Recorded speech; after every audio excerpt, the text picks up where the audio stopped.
परमेश्वर, बेशक मैं जेल में हूँ, बेशक मैं खड्डे में हूँ। हालेलुया। सभी को जय मसीह के प्रियजनों में दमदार धमाकेदार वीडियो फिर से आपका स्वागत है। प्रियजनों, आपको परमेश्वर ने बुलाया है। हालेलुया। और मैं आपको कुछ चीज़ें बताना चाह रहा हूँ कि मैं आज कुछ वचनों के ऊपर बात करूँगा, जैसे कि आप थंबनेल में पढ़ लिया है, देख भी लिया है। अब मैं आपको कुछ चीज़ें बात करूँगा। जिसको परमेश्वर चुन लेता है, जिसको परमेश्वर चुन ले, उसको कौन गिरा सकता है। हालेलुया। कौन गिरा सकता है? बेशक इंसान के सामने गिर सकता है, लेकिन वो परमेश्वर सामने मान होता है। वीडियो को पूरा देके छोड़ के ना जाए, क्योंकि इसमें बहुत रहस्यमय बातें मिलने वाली जो आपने कभी ना सुनी होगी। हालेलुया। मैं आज बात ही करने जा रहा हूँ कि प्रभु के महान दास प्रॉफेट बरिंदर सिंह के विषय में, कि परमेश्वर अपने लोगों के साथ कैसे रहता है। हालेलुया। तो वचन को पूरा सुने कि खुदावंद का वचन क्या कैसे काम करता है, कैसे परमेश्वर बढ़ोतरी देता है। हालेलुया। तो वीडियो को क्लिप को पूरा देखे छोड़ के न जाएं, तभी आप समझ पाओगे। हालेलुया। आज वचन से बात करते हैं खुदावंद की। क्या लिखा है कि भाई सही तो उसकी 79 अध्याय उसका 11 पढ़ते हैं कि बंदियों का कहराना तेरे कान तक पहुँचे, घात होने वाले को अपने भुजबल के द्वारा बचा। हालेलुया। एक पॉइंट मैं आपको बताता हूँ कि परमेश्वर का वचन कहता है कि बंदियों का कहराना, हमारे जो जेल में है उनका जो कहराना, हमारी दुआ, विनती, प्रार्थनाएं, उपवास, फास्टिंग, उनकी आत्मिकता, जैसे सच्चाई, गिड़गिड़ाहट, बोल, ये क्या होते हैं? कहराना, चिल्लाना, बोलना। जब हम ऐसे बोलते हैं परमेश्वर सामने, तो परमेश्वर का वचन कहता है कि ये तेरी जो बातें जो बोल रहा है, तेरे प्रभु का दास या दासी कोई बैठी, तो ये बातें तेरे कान तक पहुँचे। हालेलुया। और फिर इसके बाद एक वचन बोला इसमें कि घात होने वालों को मानिए जो घात हो रहा है, जिसके ऊपर अटैक हो रहा है। आज प्रॉफेट बरिंदर सिंह के मिस्टी प्रॉफेट बरिंदर सिंह के ऊपर बहुत लोग बिना मतलब के वीडियो डाल रहे हैं और बोल रहे हैं कि ऐसा वैसा, फिर भी उसका पीछा नहीं छोड़ा है। लेकिन कहने का मतलब घात करने वालों को क्या करना चाहिए? बचा, अपने भुजबल से बचा। परमेश्वर वचन कहता है कि अपने भुजबल से बचा। अब भुजबल क्या होता है? हालेलुया। वजल मतलब होता है उसकी बाहें, उसका हाथ। जो भुजबल मतलब एक ऐसे चुटकी मारेगा ना, तुरंत बच जाएगा, पलक झपकते ही काम करना। हालेलुया। अब बाइबल इस बात का प्रूफ देती है कि बंदियों गिरोह की सुना वो सुनता है। हालेलुया। बंदी गिरोह में जो है कैदी, उसकी वो परमेश्वर देखता है। अब यहाँ से मैं आपको अब पढ़ता हूँ। मैं नए नियम में, ये पुराने नियम का वचन था, अब नए नियम में पढ़ता हूँ मैं। हम जाते पहला फिर तो एक काम उसके 12 से 12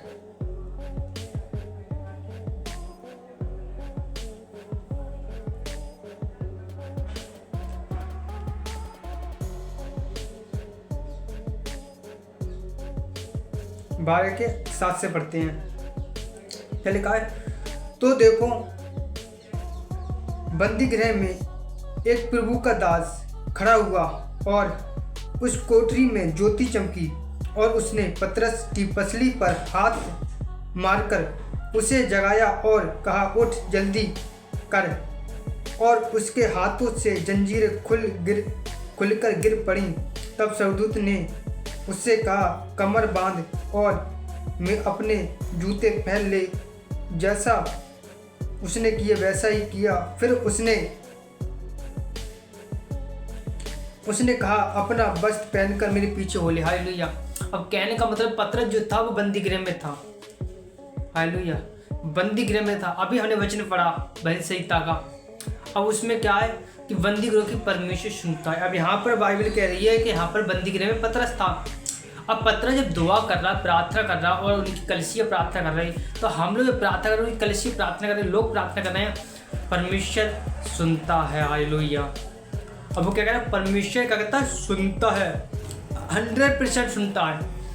अब अपने आप को मजबूती दिखानी है कि बाइबल कहती है संकट के समय बने रहना ही आपकी मजबूता होती है। नीति वचन में लिखा 23 में लिखा है कि संकट के समय आपको खड़े रहना ही आपकी पहचान होती है। हालेलुया।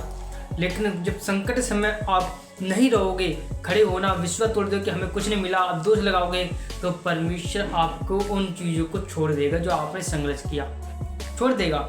यहाँ पर बाइबल कहती है, याकूब की पुस्तक हम पढ़ते हैं तो क्या लिखा है, उसने संकट के समय परमेश्वर को दोष नहीं दिया। उसने कहा जो कुछ मेरे साथ हो भला ही होगा। परमेश्वर क्या जो दुख दे सकता है, क्या जो सुख दे सकता है, दुख नहीं ले सकते हम। कहने का मतलब उसने अब परमेश्वर संकट समय महिमा की। आज बहुत सारे लोग जब संकट आता है तो महिमा करके उसको परमेश्वर दोष देते हैं कि प्रभु तेरे हमारे साथ ऐसा क्यों हो गया, प्रभु तेरे साथ इतना किया, हमने इतने लोगों की भलाई की, इतना प्राश्चित करी, अपनी सब कुछ करने के बाद भी ऐसा क्यों हो गया। अब मेरे कहने का मतलब ये कि परमेश्वर केवल आपको सचेत करना चाहते हैं कि संकट समय रहना, स्थिर रहना और मुझ पर विश्वास करना, और तुम्हारी दुआ को जब सुनता हूँ जब तुम अब उस संकट समय खड़े रहते हो। आज संकट समय अगर प्रार्थना कर रहे हो, उपवास कर रहे हो, फास्टिंग कर रहे हो और संघर्ष कर रहे हो, अपने लोग तुम्हें ताने मार रहे हो, लोग तुम्हें कुछ भी बोल रहे हो, लेकिन मेरे प्रियजनों, परमेश्वर का वचन जीवित है। वो जीवित है, जीवित वचन से अपने पीछे नहीं हट सकता। और उसके वचन में लिखा है कि संकट के समय मैं अपने भुजबल से तुझे छुड़ाऊंगा। हालेलुया। वो तुम्हें छुड़ाएगा, किसी को दूत भेजेगा। हालेलुया। पतरस कहता, पतरस के बाद में क्या, जब कोठरी में ज्योति चमकी, एक दूत खड़ा हुआ तो उसने कहा पतरस से कहा उठ और चल फिर मेरे पीछे। तो वैसा ही परमेश्वर करता है, आज करता है।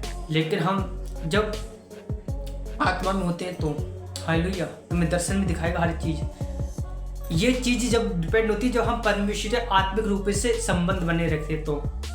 तो एक शारीरिक संबंध होता है, वो तो शारीरिक काम पे ध्यान देता है, लेकिन एक आत्मिक बंधन होता है वो आत्मिक ग्रोथ के लिए किया जाता है। हालेलुया। तो आपको यही कहने का मतलब यही है कि आप समझो कि परमेश्वर का जीवित है, वो बंदी गृह में छुड़ाने वाला परमेश्वर है। हालेलुया। उसे कोई रोक नहीं सकता। अरे जिसको परमेश्वर चुन लिया हो तो कोई भी उसे रोक नहीं सकता, वो निकल के आएगा और परमेश्वर लेके आएंगे। जब अपनी योजना बनी होगी उनके जीवन में तो लेके आएंगे 100%। जज क्या, लोग क्या, सब कुछ धैर्य धरे हैं। जिस प्रकार बाइबल पतरस के बारे में कहती है कि जज हवलदार सब सो गए थे, सब वो आराम से निकल गया। ऐसे ही परमेश्वर करता है काम। हालेलुया। लेकिन जब आप बने रहोगे, आप काम करोगे तो परमेश्वर आपके जीवन में काम करेगा, 100% करेगा। ये लिख लेना, ये परमेश्वर की महान सामने द्वारा ऐसा होता है। हालेलुया। केवल आपको विश्वास करना है कि परमेश्वर जीवित है और वो ऐसे काम करता है जिस प्रकार आप सोचते नहीं होगे कि सच में ऐसा हो सकता है, और तभी काम करेगा क्योंकि उसकी योजना है, करेगा। हालेलुया।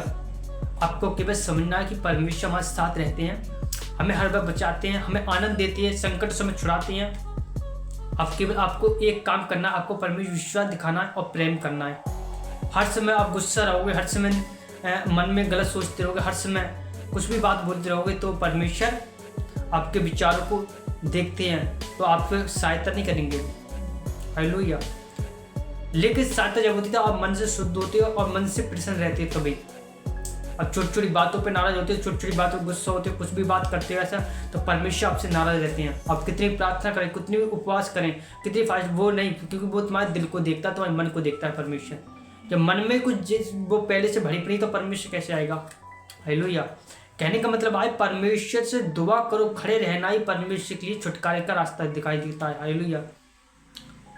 परमेश्वर आपको आशीष दे, परमेश्वर आपका अनुग्रह, प्रभु आपको आशीष दे। इस वीडियो का आपने पूरे चैनल को देख लिया तो खुदा आपको आशीष दे, और हमारी वचन से आपको ठेस लगती है तो खुदा आपको माफ़ करे, मुझे भी माफ़ करे। तो मैं प्रार्थना करता हूँ छोटी सी।